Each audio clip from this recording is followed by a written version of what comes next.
Cledwyn, Cae Bribwll, mae arwyn yn galw'r parc hyn. Ie. Beth yw'r Bribwll yma? Wel, Bribwll di'r ffurf lafar o bleidbwll.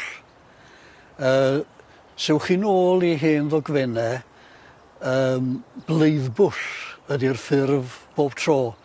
Ag diben bleidbwll oedd pwll gweddol ddwfn wedi cael ei gloddio yn y ddaear i ddal bleiddiaid. Nawr, dydy ddim mor rhwydd â hynny i ddal blaidd, hyd oedd os gyn rhywun bwll dwfn ynde. Felly roedd rhaid gorchuddio ceg y pwll ar rhyw glwyd a briga a deiliach ac yn y blaen. Ac wedyn oedd ar blaidd yn crwydro arno fo yn syrthio i mewn felly. Ond be fyddwch chi'n gael o'r raglenni mwy na thebyg, fydda'r ceinentydd, fydda'r hynny yn goediog iawn. Ond i fyny ar y cefnydd fel hyn, fyddai'n fwy agored.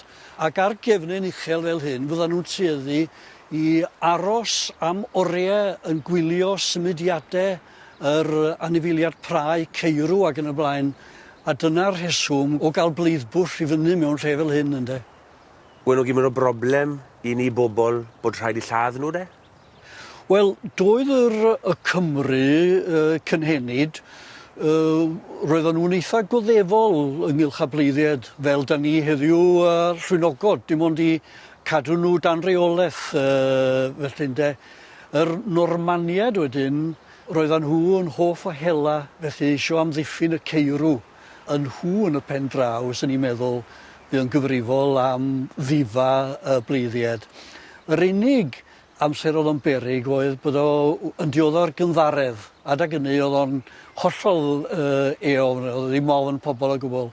Ac yn y flwyddyn 1166, gath na flaidd cyndeiriog i mewn i dre Caerfyrddin, a fe frathodd o 19 o bobl, a fi o'r rhan fwyaf yn nhw farw. Pam ych chi'n meddwl bod y blaidd yn greadur sy'n gafel yn dychymyg ni chi'n mynd?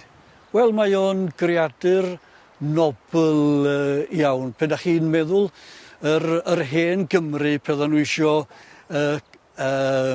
cymharu tywysogion a'i arwyr, ond nhw'n sôn amdano fo fel blaidd, rhywbeth eon, ynde, ac yn galw i plant ar ei ôl o. Yr un mwyaf adnabyddus o bosib ydy bleddyn, ynde? A bleddyn yn golygu un o deulu'r blaidd.